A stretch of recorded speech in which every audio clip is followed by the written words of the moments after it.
Good morning. It's Monday, November the 2nd, and well, it could be evening or afternoon, whenever you watch this video. It's pre-recorded, so I gotta get used to that. Today we are talking about turning me. Well, turning from the way you're thinking or the way you're feeling emotionally.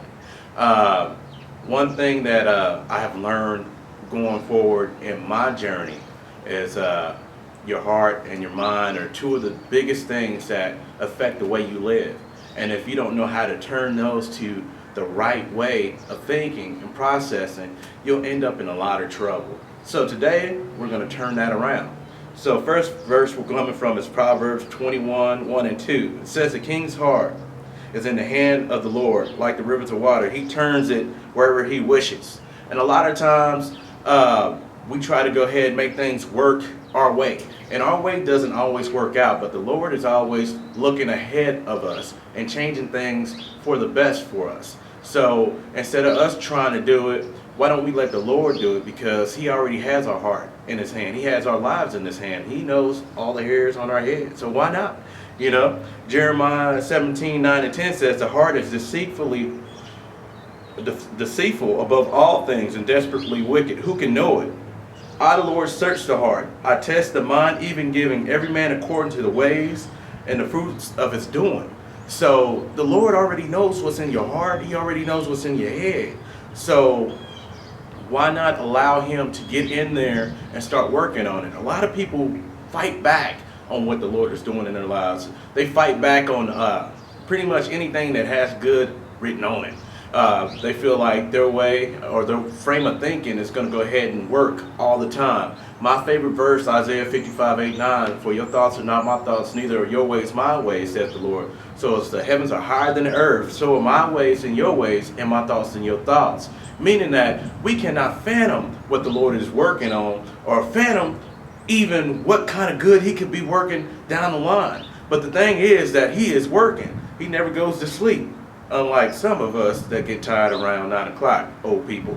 But we're not talking about them right now. We're talking about us. Okay, back to it. Colossians 1, 21 and 22.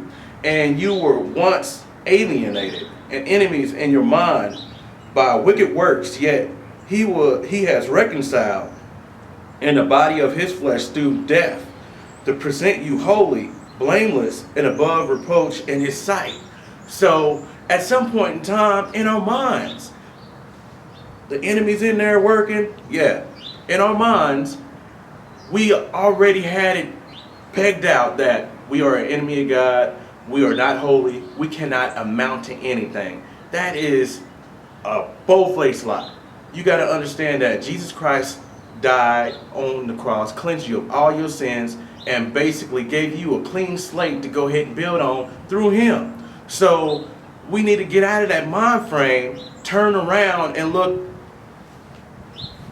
the right way. Anyway, I digress. A lot of people I talk to, they have this mindset, well, you know, I got to get myself ready for God. I got to get myself in a different predicament so that I can go to church. No, you need to go to church right now, because what's going on is the enemy is trying to go ahead and tell you that, well, you're okay for right now, but there's always tomorrow. But tomorrow was never promised. So how are you going to go ahead and say, well, tomorrow is where I need to be at?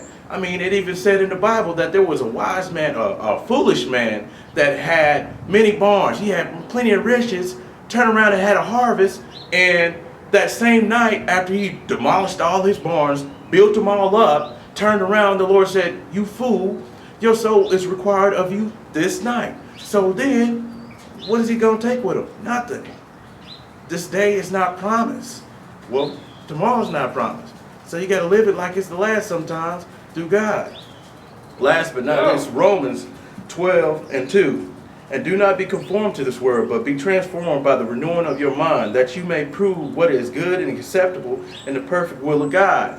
So as you renew your mind, it is the will of God for you to go ahead and change your mind. It's the will of God for you to be a better person. It's the will of God for you to be blessed.